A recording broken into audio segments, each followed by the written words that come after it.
After a great weekend where the New York Mets took care of business against the Rockies and got the series sweep, they now take this show on the road and they have a very tough test ahead. They're squaring off against the Dodgers again, but this time in LA.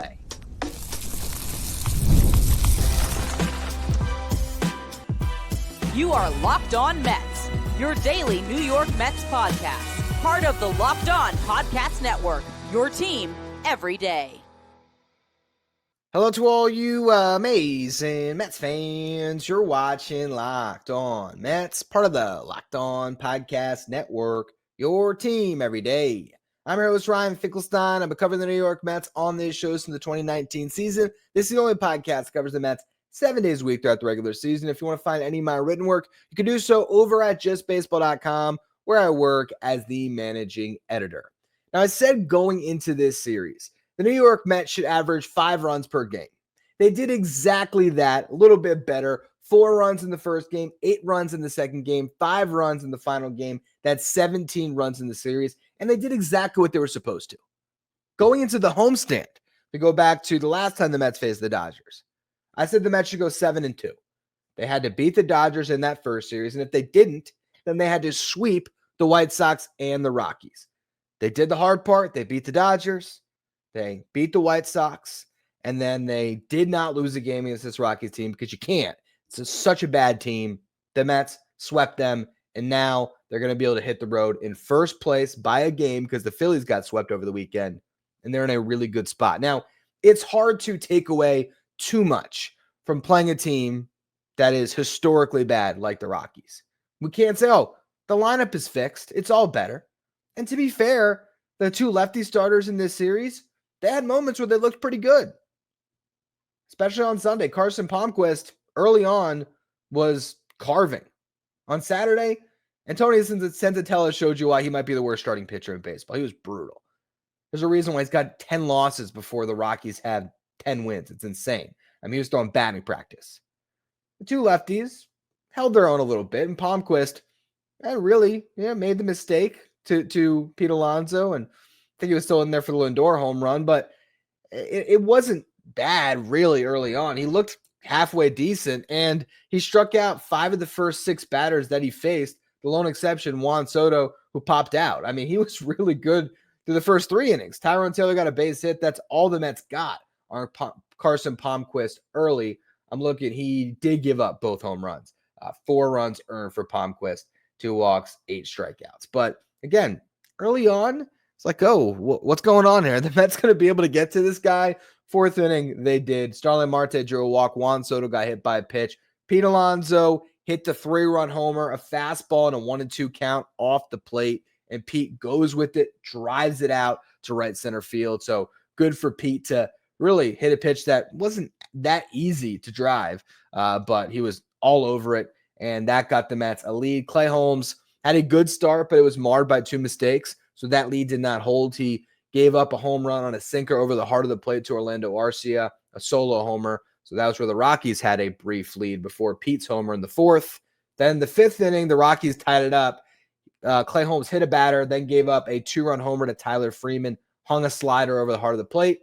But that tie game did not hold very long, as in the bottom of the 5th inning, Francisco Lindor hit a solo homer, his 13th of the season. He's now leading the Mets. He's past Alonso, who's at 12. Big 3-home run weekend for Lindor. That's now 261 home runs on his career, which is 4th all-time for shortstops. And the Mets have also won 26 games in a row with Lindor homers. So I guess they won their final 13 games last year when he had homered.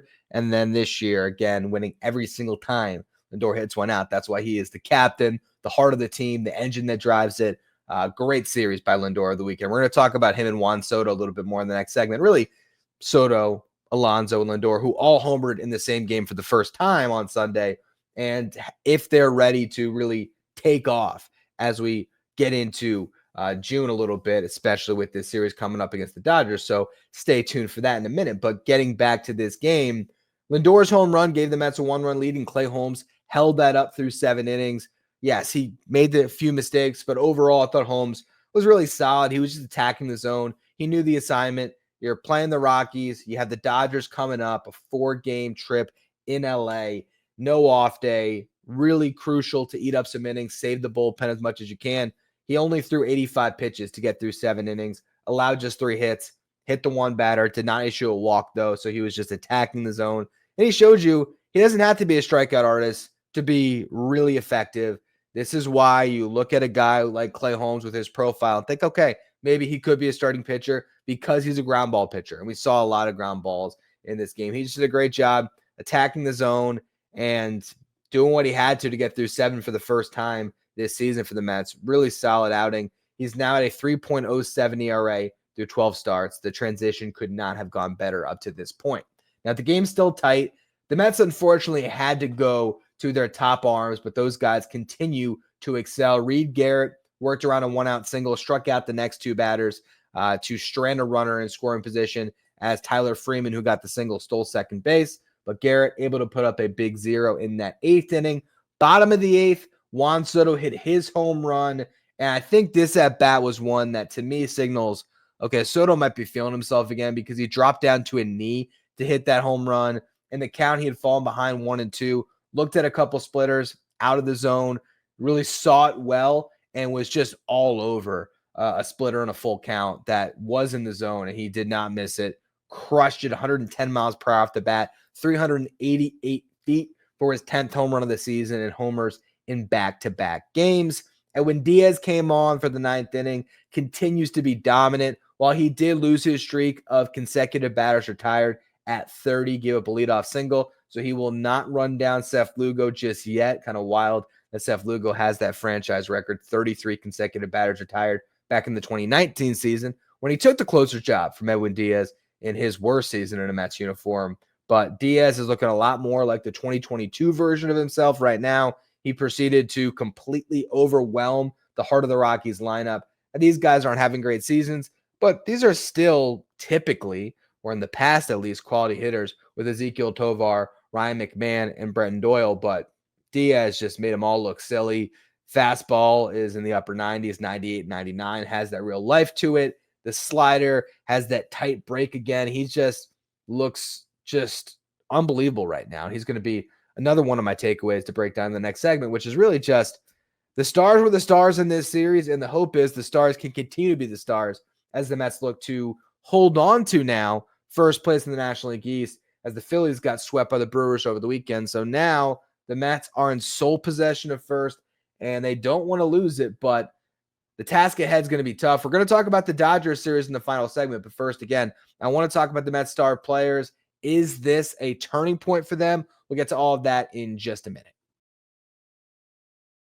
Today's episode is brought to you by Wonderful Pistachios. If you're looking for a snack that's both delicious and nutritious, crack into a good source of protein with Wonderful Pistachios. Wonderful Pistachios is one of the highest protein nuts.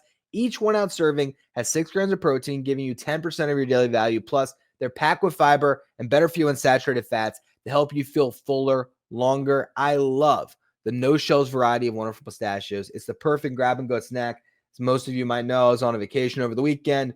When I hit the road, I made sure to bring my Wonderful Pistachios, so I had a snack whenever I was getting hungry on the drive, and it's great for the golf course. I always take these with me in my bag.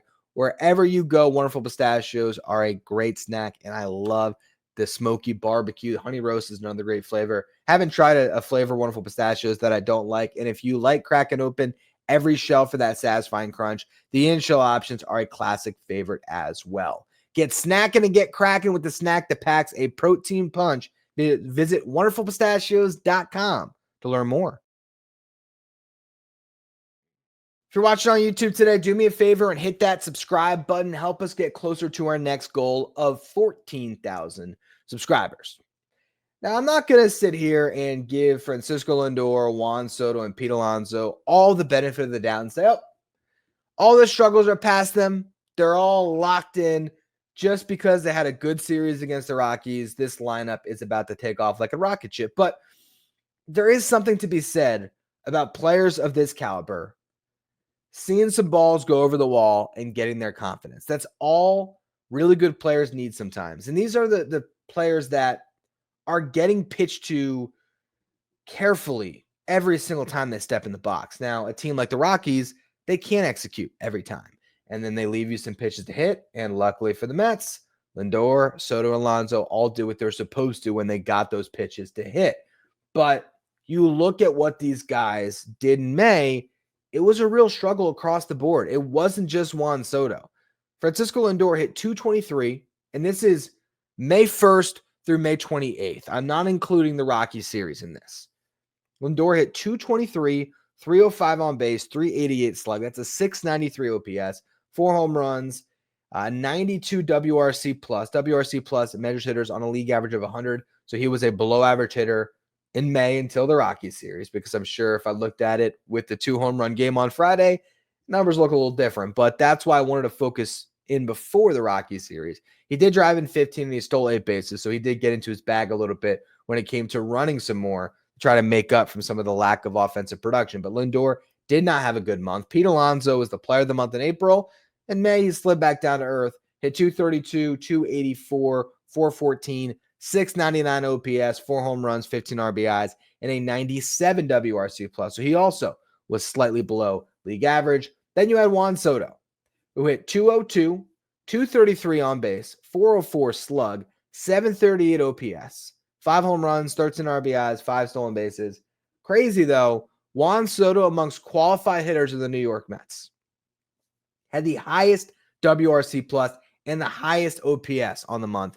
108 WRC plus, just edging out Brandon Nimmo, who was at 107, which is pretty wild to think about the fact that Soto at his worst was still an above average hitter.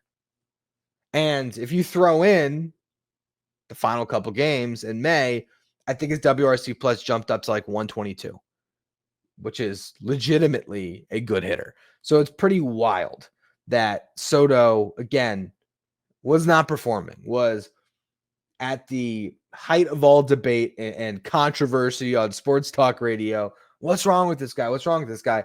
And yet, when you look at the numbers at the end of the month, they were still there a little bit. And now you're waiting for the big month, and hopefully that big month comes.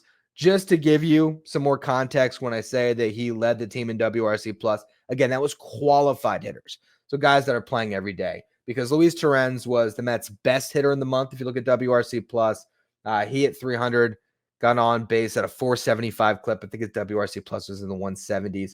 Marte got on base at a 409 clip, hit 297. Brett Beatty hit 281, 561 slug, 5 home runs in 19 games. Again, all of this too was before the final 2 games in the month against the Rockies. So these are all the stats I'm pulling here. Tyrone Taylor, 273 average, 351 on base. So those guys were obviously better than Soto, but the point stands, of the everyday guys, Soto, who was getting all the criticism, actually was better than Pete. He was better than Lindor, but you don't necessarily see that. Now, as we get back to this series, Francisco Lindor had a monster set of games, 6 for 11, had a 2-homer game on Friday, was 3 for 4. Go back and listen to my show on Saturday morning. He won that game for the Mets. He also made that incredible leaping catch that saved some runs. So great game there, just a great series overall, because then he goes 2 for 3 with 2 walks and 2 runs scored on Saturday, and then he homers on Sunday. Juan Soto, 4 for 9 with 2 walks, hit the home runs in back-to-back games, also had a double, drove in a run in each game. Really good series by him. And then Pete Alonso, it was a 3 for 12 series, so that doesn't really jump out, but he did have a hit in each game. He doubled, and then he had the big 3-run homer that carries the Mets on Sunday. In April, again, Pete Alonso was the best hitter in the National League. Hit 358, 483 on base, 684 slug, had a 1.168 OPS, a 222 WRC plus, 6 home runs, 24 RBIs. Francisco Lindor hit 339 in April, 389 on base, 550 slug. That's a 954 OPS, 6 home runs, 15 RBIs, a 168 WRC plus. Juan Soto had a 701 OPS in April.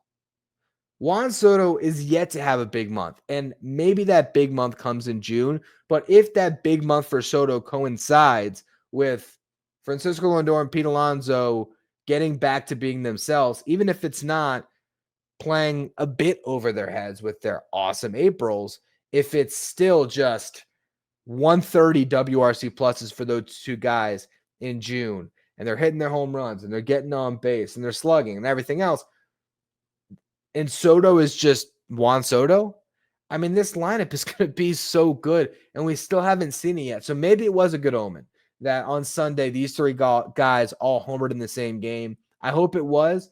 And I do like the new lineup construction with Brandon Nimmo in the 2-hole. Heck, the way Starling Marte is hitting, if Nimmo's not in the lineup, I'm fine with him in the 2-hole. And yesterday's show, I did say that I kind of want the Mets to stick with Nimmo in the 2-hole, although I wouldn't be surprised if they try to ride out this heater with Marte against left-handed pitching as long as they can. But I certainly don't want to see Mark Vientos in that 2-hole. As long as they have Marte while he's hot, but really, to me, the top four of Lindor, Nimmo, Soto, and Alonso, and those guys are playing like themselves, it's going to be a good team. It's going to be a good lineup. They're going to hit. I really believe that the best is yet to come for this offense, and I think it can really start in June here. So I'm excited to see what they do against some slightly better pitching with the Dodgers, which we'll talk about in the next segment, but the Dodgers, well, comparing the Dodgers pitching to the Rockies pitching, there's no context. The Rockies are just that bad. But the Dodgers aren't the Dodgers that we all watched in October, right? So there's going to be chances for these guys to get some big hits, to drive the ball out of the ballpark, and to really win a series in LA. So I'm excited to see if they can build off of the momentum that they hopefully grabbed against the Rockies and carry it over into this series against the Dodgers, because if they do and they all play well, then you face the Rockies again. That is the starting point for a great month of June. So hopefully, again, this can be a turning point for this Mets lineup.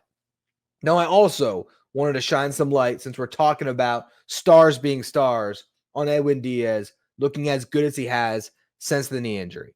He was lights out in this series and has been lights out for some time now. He's lowered his ERA to 2.22. He's 13 for 13 in save situations, and he was unhittable in May. Faced 39 batters, allowed 3 hits. So I want to say that again. 39 batters that he faced, allowed only 3 hits. Walked 4, hit 1. So of those 39 batters that he faced, there was 8 outcomes that didn't go his way, 31 that did not allow a run, struck out 14, batters hit 0.83 against him, 37 strikeouts now in the season, and 24 1/3 innings pitched. You look at the breakdown of his season, through his first 10 appearances, he allowed 6 runs. There was one outing where he gave up 3. The next outing, he gave up 2, and then he gave up another run along the way. And I think that one was the final game of that 10-game stretch to start off the year. Then there was a game where he gave up an unearned run. Over his last 13 appearances, he hasn't given up anything. And if you look at what he's doing right now, he is right back to being that guy that we saw in 2022, where you hand the ball and you feel pretty good you're going to win that game. So the Mets having their superstar closer back, it just does so much, because you combine that with Reed Garrett, who's rocking a 0.7 ERA. Huascar Brasban has been unbelievable. You have a 3-headed monster at the back end of your bullpen. And that's not even factoring in guys who have pitched pretty well overall in Max Kranick, Jose Budo, and Ryan Stanek. So this bullpen continues to be a strength if you have the starting pitching that the Mets have gotten this year. Your star hitters start to step up with Lindor, Soto, and Alonso, and even throw Nimmo in there. Nimmo can certainly be a real impact bat. Then you mix in the Beattys, the McNeils, the Tyrone Taylors, getting Terens and Alvarez to have some clutch hits here and there. Hopefully Mark Vientos can find himself in June. And then on top of a lineup that can keep you in games that the starting pitching might not be good, and can flat out win you some games, and can at least get the timely hit, hopefully, in games where the starting pitching does their job.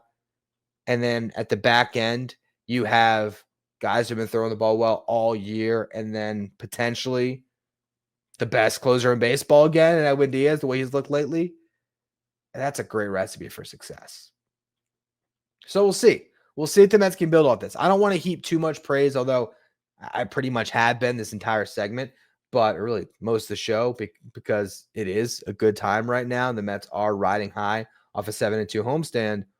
I understand, though, that they just beat up the White Sox and the Rockies. I get it. But I look at the road ahead, if they can go into LA and win this series against the Dodgers, then they go into Coors and face the Rockies, a team that we clearly just saw the Mets should have no problem sweeping, even in enemy territory. And they come home for the Nationals and the Rays. I just think the stage is set here if they can carry this momentum into this upcoming series for the Mets to really grab the reins of first place before they're going to get into a stretch of their season after this road trip and the next homestand, where they'll hit the road to face the Braves and the Phillies in a very critical juncture of the season in the middle to, nearing the end of June. So it's exciting stuff. Are the Mets going to be able to beat the Dodgers this week? Going to talk about that to close out the show. First, though, quick word from our sponsors.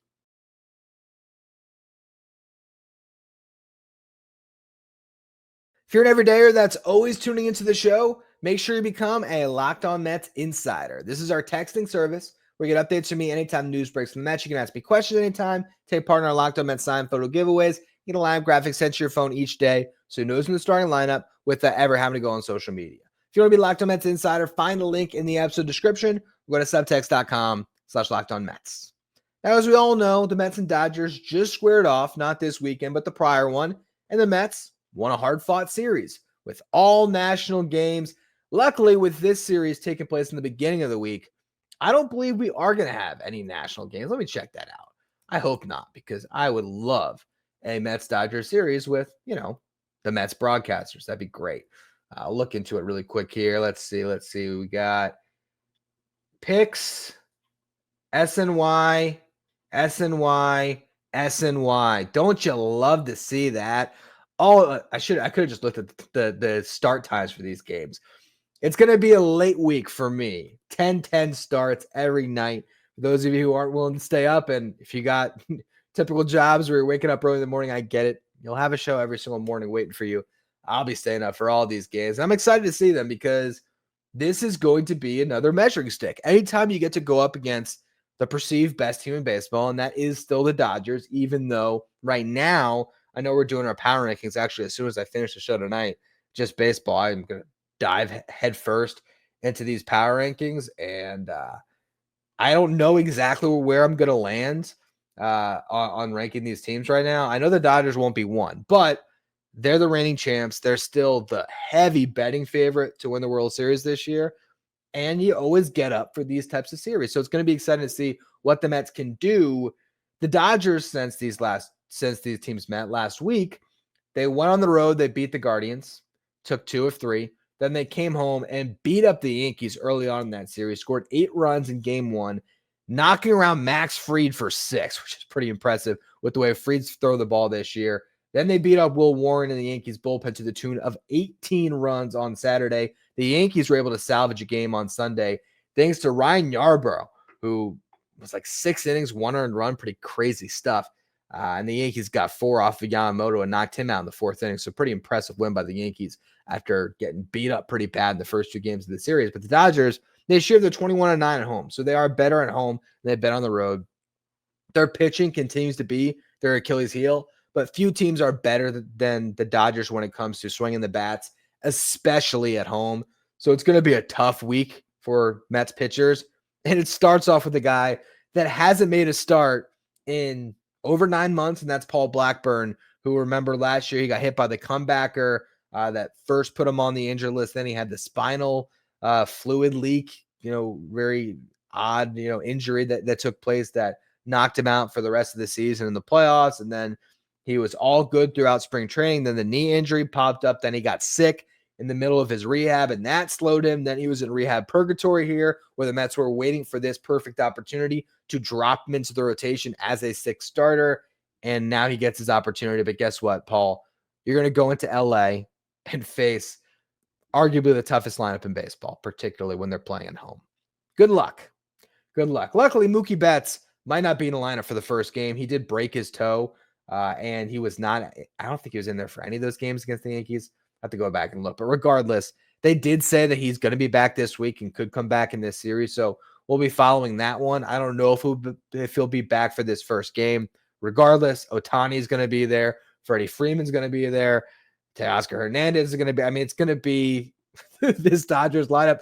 And who knows what Paul Blackburn's going to do. The one thing he has on his side, not a lot of tape on him, right? I mean, granted, these teams can pull up all the minor league data and minor league video, but maybe that helps Paul Blackburn a little bit of the unknown going into this one. Be very curious to see how he makes it out of this. And I think the Mets plan now, based on starting him in this game instead of Tyler McGill, who would have had an extra day's rest. McGill would have been on 5 days rest. Blackburn's on 4 days rest. I think the thought process is Paul Blackburn's going to go into the bullpen after this start. So he's going to be in a long relief role after this outing. McGill's going to stay in the rotation. And the thought there is you have maybe 3 weeks until you get Frankie Montas back. And so it seems like the Mets are going to give McGill a little more rope here and see what he does with it before they have to make a decision on him. And Blackburn, once you get Montas back and then eventually Minaya back not too long after that, he does not have any real chance of being a fixture in this rotation this year. His best bet to stick around is playing the role we saw Adrian Hauser play at points last season, where he was the long man out of the bullpen. That's going to be Blackburn. And that's, I think, the plan for Blackburn. That was the plan for Blackburn at the end of spring training. Carlos Mendoza has said as much. So I feel like that's what the Mets are doing here. You get this spot start, and then you're going to be in the bullpen. We'll see how he does. He's going to go up against Dustin May, who has been up and down this year, certainly. You look at his numbers overall, 4.20 ERA, 58 strikeouts, and 55 and 2/3 innings pitched. He's been hit hard at times. Other times he looks dominant. He has great stuff. So I don't think the Mets should fear him. I think they can certainly score off of him, but he also could be locked in and very tough to hit. So I'd probably give the edge to the Dodgers in the starting pitching matchup. The Mets bullpen likely doesn't have Edwin Diaz or Reed Garrett because they pitched on Friday and Sunday, and I don't think they're going to go 3 or 4 with those guys. So you might be looking at Huascar Brazaban as your de facto closer. Ryan Stanek certainly could be the setup guy. Max Kranick, well rested for long relief. He didn't pitch at all last week, which has me wondering, is there something going on there? In which case, maybe he's the one that goes and hits the IL to make room for Blackburn. That's pure speculation. I haven't seen anything about that. I'm just a little surprised looking at the whole week that he never was able to wiggle his way into any of these games. But maybe that's just circumstantial. I don't know. Regardless, if it's not him, and again, that was pure speculation, I don't know anything about him being hurt, then Chris Stefanski is going to be the guy that's going to go down for Blackburn. So that's where the Mets are out with their bullpen. Assuming Kranick is good, I imagine he's the guy that follows up Paul Blackburn and probably gives the Mets a couple innings of length, hopefully. And then you got Stanek, you got Brazaban, and you have Jose Castillo as well as Jose Budo. So I think they're going to stay away from Diaz and Garrett. So if there's a game in this series, I think the Mets are playing with a little bit of a stack deck against them. It's the first game of this series. After that, then the Mets have a real fighting chance in all of these games. And of course, they still could beat the Dodgers in game 1. But game 2 is Tyler McGill versus Clayton Kershaw. Kershaw gave up 5 runs to start his season against the Angels. Then his second start came against the Mets. He was at 2 scoreless innings before the skies opened up and there was that long rain delay that washed away the rest of his start. He then squared off against the Guardians this past week, allowed just 1 run on 6 hits and 2 walks over 5 innings. So it's solid outing. This is an aging pitcher. He's definitely not unhittable, but at the same time, it's a future Hall of Famer.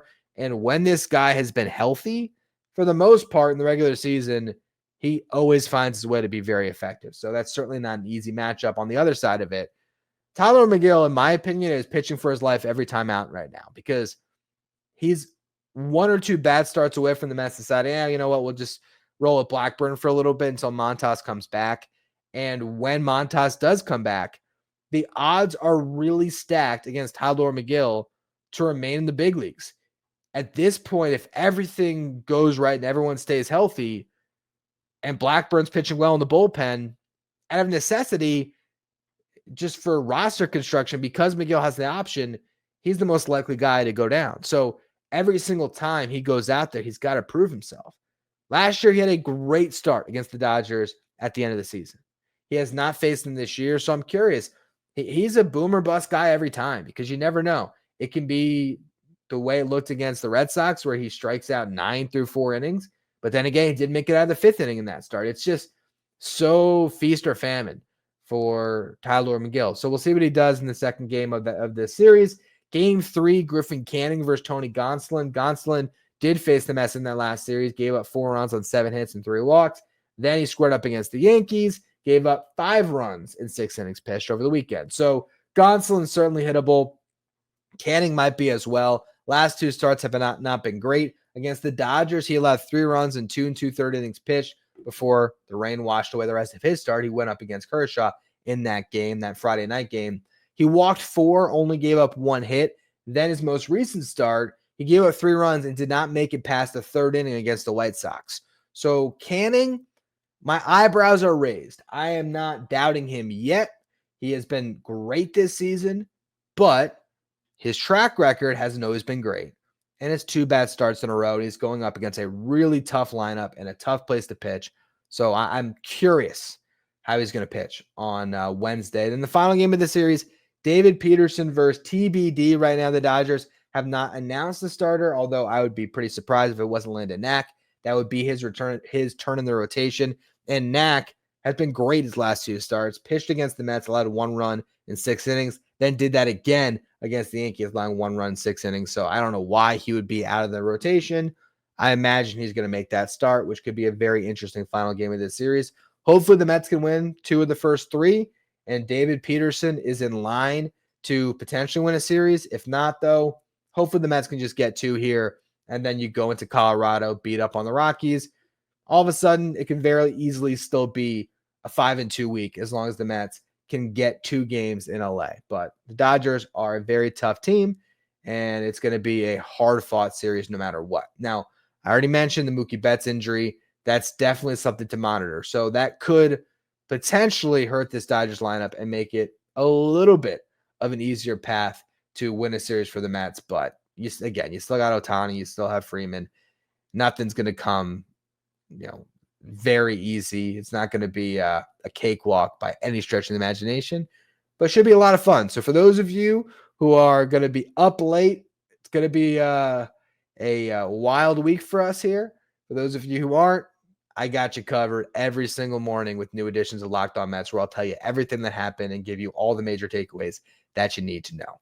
Anyway, that's going to be all for this edition of Locked On Mets. Appreciate all of you who tuned in to this show, as well as the shows over the weekend that were audio only. I'll be back with video throughout the rest of this week and the next couple weeks. I have one more weekend trip the end of June, so it's going to be a while before you're not seeing me on YouTube here every single day. So make sure you hit that subscribe button and help us get to our next goal of 14,000 subscribers. If you're listening on the audio side, follow, rate, and review wherever you get your podcast. If you want to be Locked On Mets Insider, find a link in the episode description. Go to subtext.com/LockedOnMets. Thank you for making Locked On Mets your first listener, your first watch every day. Now for your second watch, check out Locked On MLB Game Night, the show that'll take you around all the action in Major League Baseball with insight from all of our local hosts. You find Locked On MLB Game Night on the Locked On MLB podcast feed, as well as the Locked On MLB YouTube channel.